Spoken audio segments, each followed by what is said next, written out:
Nag-crave ako ng kikiam kaya gumawa ako gamit ang sardinas. Kaya for today's video, magluluto tayo ng kikiam. Sa paggawa nga ng sardines kikiam ay gagamit tayo dito ng isang lata ng sardinas. Pwede kayong gumamit ng spicy or any brand sa recipe na ito. Ang unang ginawa ko ay nilagay ko lang itong sardinas sa isang lagayan pagkatapos dinurog ko ito gamit ang tinidor. Hindi na kailangan pang tanggalin ang sabaw nito para mas malasa. Dudurugin lang natin ito ng pinong-pino. Tapos naglagay ako ng isang itlog. Hinalo-halo ko lang tapos naglagay ako ng 2 tablespoon ng oyster sauce. Naglagay din ako dito ng brown sugar.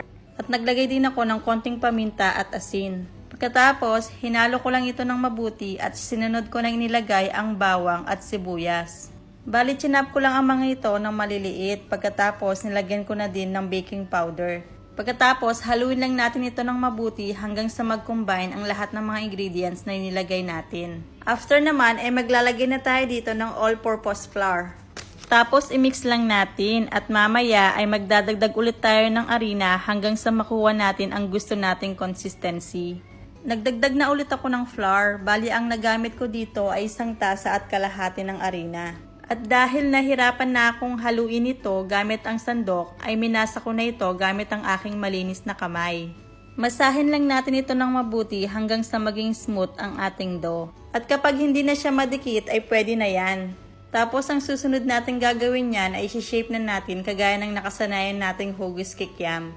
Naglagay lang ako ng konting harina sa ating paglalagyan para hindi dumikit ang ating kikiam sa ating gagawin. Bali, ganyan lang ginawa kong shape, medyo malaki, kakainin lang naman namin. Pero kung ititinda nyo, pwede nyo namang liitan. Natapos ko na nga i-shape, o diba, ang dami kong nagawa, 39 pieces lahat sa isang sardinas lang.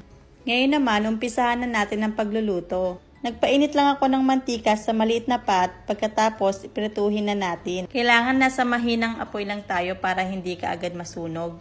Mas maigi kung i-deep fry natin para mabilis at pantay ang pagkakaluto. At kapag nag-golden brown na, pwede na natin hanguin. O diba, kikiam na kikiam talaga. At syempre, pag may kikiam, meron ding manong sauce.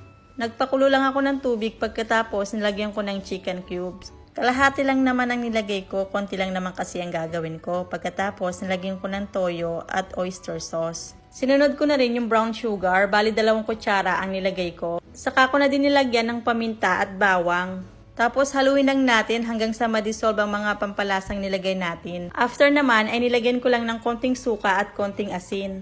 Gusto ko medyo maanghang kaya nilagyan ko na din ng konting chili flakes. Tapos sa isang baso naglagay lang ako ng tubig at cornstarch o yung slurry na tinatawag para pampalapot sa ating sauce. Lagyan lang natin ng paunti-unti dahil mamaya pag malamig na yan ay lalapot din naman yan. Pag na-achieve na natin yung consistency na gusto natin ay patay na natin yung apoy. So ayan, ready na ang ating kikiam na gawa sa sardinas. Ganun lang kasimple at kadaling gawin kaya itry mo na din. O siya, hanggang dito na lang po. Salamat sa pananood.